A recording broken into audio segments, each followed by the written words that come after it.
Dimensional analysis and similarity are very powerful tools in science and engineering. Before we use them, though, we need to appreciate the law of dimensional homogeneity, which states that every additive term in an equation must have the same units. In other words, you can't add apples and oranges. Consider Bernoulli's equation, for example. Static pressure P is a force per unit area with dimensions of mass over length times time squared. The dynamic pressure, 1/2 rho v squared, has to have the same dimensions. Adding the hydrostatic head z doesn't work because it isn't dimensionally consistent. However, we can instead express the head as a pressure, rho gz, and now it is consistent. Of course, the Bernoulli constant, or total pressure, must have the same dimensions of mass over length times time squared as all the other terms. This basic requirement of dimensional homogeneity naturally leads to a set of non-dimensional parameters that describe all sorts of fluid phenomena. By understanding the role of these non-dimensional parameters, we can learn a lot about fluid phenomena without actually having to solve the equations of motion. There are a lot of these non-dimensional parameters, but the most important one in fluid mechanics, which comes directly from non-dimensionalizing the Navier-Stokes equation, is the Reynolds number. It's defined as the ratio of the inertial force to the viscous force on a body, and it's equal to rho VL over mu, or just VL over nu. When the Reynolds number is much less than 1, as in this bead falling through shampoo, the flow is dominated by viscous effects. We call this creeping flow. When it's much greater than 1, as in the case of this airplane, the flow is dominated by inertial effects. The Reynolds number is named for that great father of modern fluid mechanics, Osborne Reynolds. Another very important non-dimensional parameter is the Mach number, named for Austrian physicist Ernst Mach.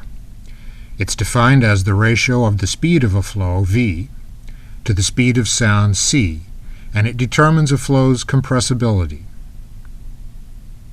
For example, cars usually travel at speeds less than 1/10 the speed of sound, where we ignore any small density changes and consider the flow to be incompressible.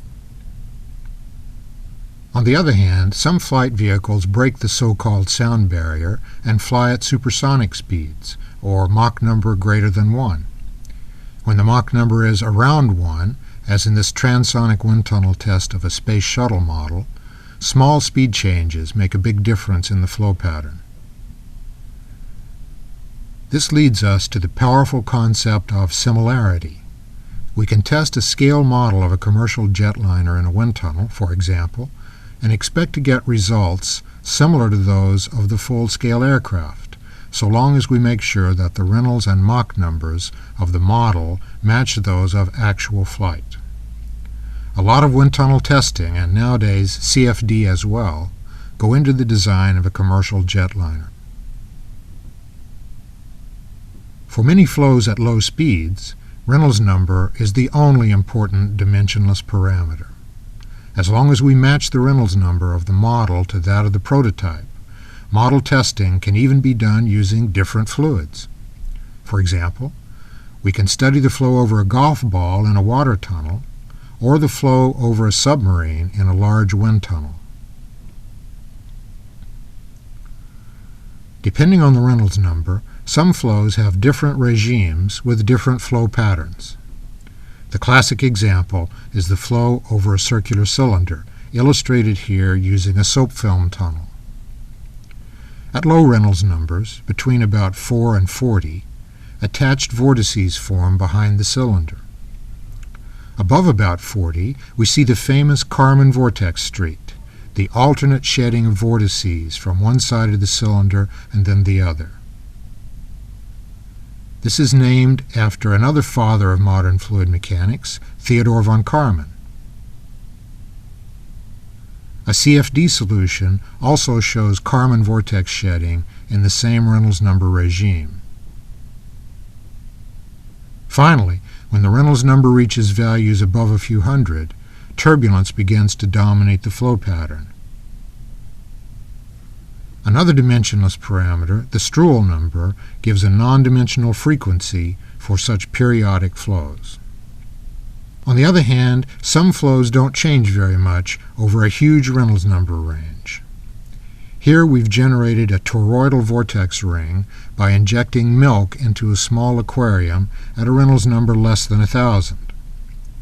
The infamous mushroom cloud from an atomic explosion is a similar physical phenomenon, only here the Reynolds number is at least several billion. Fluid dynamic similarity between the two is obvious by visual inspection.